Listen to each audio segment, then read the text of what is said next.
O Coritiba é o segundo time do Campeonato Brasileiro que teve o seu rebaixamento confirmado com antecedência.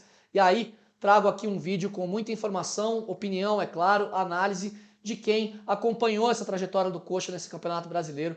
Para quem não sabe, eu trabalho na Rádio Jovem Pan News aqui no Paraná e eu fiz a cobertura do Coritiba já nesse meio para o final do ano, então acompanhei muitos jogos em loco, muitos bastidores do Coritiba, trouxe bastante informação. Deixa o teu like, segue a gente aqui no Pra Jogo, ativa o sininho de notificações, curte o nosso vídeo e ajuda a gente a trazer esse conteúdo, né? Fazer com que esse conteúdo chegue para mais pessoas. Vamos lá pro vídeo.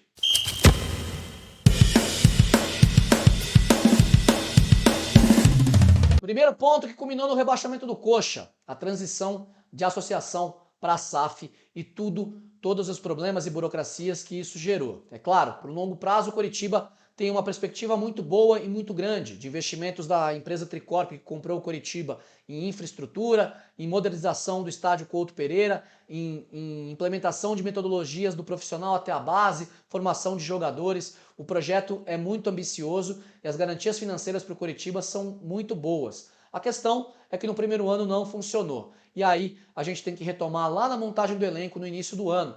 O Coritiba teve algumas contratações feitas pela associação, mas todas, pelas informações que eu tenho, com consenso da diretoria da Tricorp, dos membros do conselho da empresa que hoje gerem a SAF do Coritiba, mesmo antes deles terem fechado o negócio, deles terem assumido de fato o futebol do Coxa. E antes também, claro, da chegada, por exemplo, do CEO, o Carlos Amodeu, inclusive do Arthur Moraes, que é um cara que hoje é head esportivo e que ele fez parte de algumas negociações já no início do ano, antes de ser oficializado, mas não de todas também. E aí vou dar um exemplo. Bruno Viana, contratado no começo do ano, em entrevista a nós na Jovem Pan, disse que o Bruno Viana não queria jogar no Coritiba. O Wilson Ribeiro de Andrade disse para nós, né, o conselheiro do Coritiba, disse que que o Bruno Viana não queria vir, que o Braga apenas aceitou o negócio porque a proposta do Coritiba foi melhor, mas o zagueiro não tinha vontade de jogar, e isso ficou claro. Nessa negociação, por exemplo, foi lá no comecinho do ano, em janeiro, e o Arthur Moraes estava lá. Então, ele não era membro efetivo da SAF ainda, mas já estava começando a entrar no dia a dia do Coxa. Esse é um exemplo. Então, essa transição atrapalhou muito. A associação fez algumas contratações, a SAF entrou de fato com dinheiro no futebol a partir da janela do meio do ano, e essa transição, essa montagem de elenco não se mostrou efetiva. O Coritiba passou todas as rodadas do campeonato na zona de rebaixamento, sequer passou do 18º lugar e acabou amargando a queda para a segunda divisão agora no finalzinho do ano. Segundo ponto, comando técnico. O Coritiba teve 3 treinadores na temporada. Começou o trabalho demitindo o Guto Ferreira, que foi o treinador que conseguiu manter o Coritiba na Série A no ano passado. Ele fez a reta final do Campeonato Brasileiro. Trouxe o Antônio Oliveira. O Antônio Oliveira teve um time montado para ele. Ele gosta de usar um sistema com os 3 médios, né? Um primeiro volante que saiba sair para o jogo e 2 jogadores mais meias centrais. E aí 3 atacantes, sem aquele camisa 10, sem aquele meia de ofício. E o Coritiba foi todo montado para ele. Aí o Antônio Oliveira com o Coxa cai nas quartas do Paranaense, é eliminado na terceira fase da Copa do Brasil, passa da segunda fase contra o Criciúma nos pênaltis, no Couto Pereira, arrancando um empate no finalzinho do jogo. E no Campeonato Brasileiro estreia contra o Flamengo fora de casa, toma 3-0, depois de ficar quase um mês trabalhando com o elenco do Coritiba em intertemporada, já que havia sido eliminado cedo do Paranaense. E aí depois que toma 3-0 do Flamengo no Rio na estreia do Brasileiro, ele é demitido. Então o Coritiba perde aquele período todo de preparação e tem que buscar um novo técnico. Vai atrás de Antônio Carlos Zago, um cara que subiu, por exemplo, com o Bragantino num 4-2-3-1, que era um time muito interessante de jogar, né? O Bragantino campeão da Série B há 3 temporadas. E aí o Zago vem e coloca 3 zagueiros sem ter os 3 zagueiros. O Vitor Luiz, por exemplo, lateral esquerdo, que jogou no Palmeiras e está no Coritiba nessa temporada, jogou de zagueiro vários jogos. Alguns jogadores apostas também jogaram. O Vilar, que é um zagueiro que veio do Maringá, jogou um jogo 3-0 para o Fortaleza no Couto Pereira, segunda rodada do Campeonato Brasileiro, e já não jogou mais. Então, algumas apostas que o Coritiba fez que não deram certo. O Zago deixa o comando do Coxa na 12ª rodada, depois de tomar 5-1 do Grêmio e acabar dando uma entrevista bem polêmica, dizendo que culpado era a diretoria, que não tinha contratado direito, que os jogadores tinham que ter vergonha na cara. O Coxa tomou 5-1, ele deu essa entrevista, foi lá no Rio Grande do Sul o jogo, volta para Curitiba e é demitido. E aí o Coritiba aposta no Thiago Kozlowski, técnico do Sub-20, auxiliado do Ramon Menezes na seleção brasileira sub-20 também, campeão do Sul-Americano no começo do ano. Kozlowski começa com 4 jogos sem perder, 3 vitórias e um empate, faz 10 pontos, fica a 1 ponto de sair da zona do rebaixamento e aí emenda uma sequência de 8 derrotas seguidas, logo quando é efetivado. Kozlowski é efetivado com 4 jogos, com contrato até o final do ano que vem.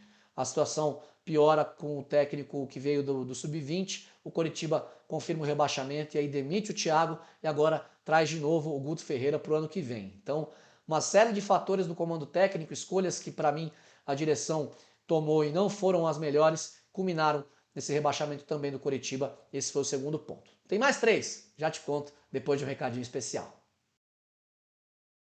Vamos lá falar dos nossos parceiros então da Formário Compensados, eles que fazem o melhor compensado do Brasil. Entra aqui nos comentários, pega o contato da Formário e liga lá que você vai ter um desconto especial se você vier pelo Pra Jogo. Fazem o melhor compensado do Brasil, entregam no país inteiro, atendem indústria civil, moveleira, indústria náutica e se você precisa do compensado da Formário para sua obra, entre em contato e garanta já esse desconto especial. Da Formário que também tem atuação em esportes, né? Faz aquele compensado antiderrapante para os shows nos estádios, né? Se você foi no Red Hot Chili Peppers no Couto Pereira, aquele compensado que estava lá em cima do gramado, que deixou o gramado em condições excelentes depois da partida, era da Formário Compensados. E também eles atendem lá o pessoal da Fórmula 1, GP de Interlagos, teve arquibancadas móveis com o compensado da Formário. Pega aqui o contato nos comentários, liga lá, fala que veio pelo Pra Jogo e garanta o seu desconto especial. Agora vamos voltar para o vídeo do Coxa. Terceiro ponto, Aleph Manga, artilheiro do time no passado, artilheiro do time esse ano até recentemente, o Robson acabou de ultrapassá-lo, e um jogador que se envolveu com apostas esportivas, né? Tomou cartão a pedido daquela máfia, né, da Operação Penalidade Máxima, que foi investigado na Operação Penalidade Máxima, suspenso pela FIFA, só volta a jogar no segundo semestre do ano que vem. Era um cara do Coritiba, e o Coritiba sentiu muita falta do Aleph Manga. O Coritiba não tinha um ponta confiável. Marcelino Moreno, que é um 10, jogando aberto a maior parte dos jogos pelo lado esquerdo. O Robson, contestadíssimo, apesar de ter virado o artilheiro do Coxa no ano, jogando pelo outro lado. E os reservas, caras que não entregaram tanto, né? Maurício Garcês, Lucas Barbosa. Você tem também o Caio César, um garoto vindo da base, mas que ainda precisa de um processo de amadurecimento maior para poder entregar mais. Cara muito habilidoso, um jogador de muito potencial, mas que parece não estar pronto ainda. E o Coritiba sentiu demais a falta do seu artilheiro. Então, os problemas de Aleph Manga, a punição que Aleph Manga tomou e a falta de responsabilidade de Aleph Manga também ajudaram o Coritiba a ficar nessa situação. Esse é o terceiro ponto. Quarto ponto, o cara que veio e os caras que vieram junto com ele para resolver o problema no meio do ano. A SAF passa a investir pesado na janela de inverno aqui no Brasil, janela do meio do ano, traz Fran Sérgio, traz Sebastião Gomes, traz Slan Slimani e também traz Samaris e Gessé Rodrigues. Os dois gringos, os dois últimos, o grego André Samaris e o espanhol Gessé Rodrigues, simplesmente não estrearam com a camisa do Coxa. O Gessé fez um gol agora no jogo contra o Fluminense, gol não adiantou nada, o Coxa perdeu por 2-1 e foi matematicamente rebaixado para a segunda divisão. E os dois têm contrato até o final do ano, não vão renovar, inclusive não estão na lista de relacionados do Coxa para enfrentar o Botafogo, não devem mais atuar com a camisa do Coritiba. São caras que vieram para resolver, isso acontece no futebol, você acerta e erra em contratações, esses dois realmente não fizeram por merecer estar no Coritiba e aquele upgrade que a gente esperava no time do Coxa com esses reforços internacionais para o segundo turno do Campeonato Brasileiro, ele não aconteceu. O Slimani até entregou um pouco mais, mas conviveu com alguns problemas musculares, algumas lesões, como é o caso agora, inclusive está afastado por lesão e não deu tempo, né, do Slimani conseguir salvar o Coritiba, os outros dois não passaram nem perto disso. Então o quarto ponto são os reforços que não corresponderam. Para fechar, o quinto e último ponto, e aí nós vamos analisar os números do Coritiba nesse ano. O Coritiba, eu faço o levantamento de todos os times da Série A do Campeonato Brasileiro desde o início do ano. O Coritiba é o time com pior aproveitamento no ano. O Coritiba ganhou apenas 36,5% de seus pontos na temporada. O Coxa em 52 jogos perdeu 26. Perdeu exatamente metade dos jogos que jogou no ano. Couto Pereira, que vinha sendo uma fortaleza, não foi a força do Coritiba. Só 4 vitórias em casa, sendo 3 no Couto e uma na Vila Capanema, naquele jogo contra o Cruzeiro, que teve a pancadaria entre os torcedores no gramado. E o Coxa, além de tudo, fecha, por enquanto, né, vai fechando o ano como o time com o pior saldo de gols na temporada. Marcou 61 gols, sofreu 85, saldo de menos 24. Defesa foi uma mãe, né, digamos assim. O Coritiba tomou 3 ou mais gols em 17 jogos no ano, 14 deles no Campeonato Brasileiro. É muita coisa, é quase um turno, um time tomando 3 ou mais gols. Então, a fragilidade defensiva do Coritiba, a fragilidade também ofensiva do Coritiba e o fato de perder 50% dos seus jogos no ano, com certeza os números não jogaram a favor, não à toa, o Coritiba está rebaixado para a segunda divisão do Campeonato Brasileiro.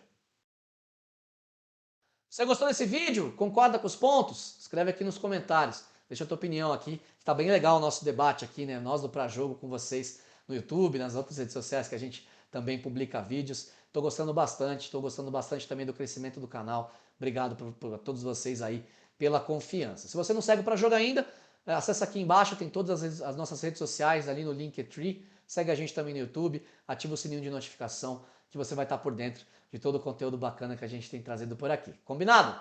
Tá pra jogo? Então segue a gente nas redes sociais e vem comigo.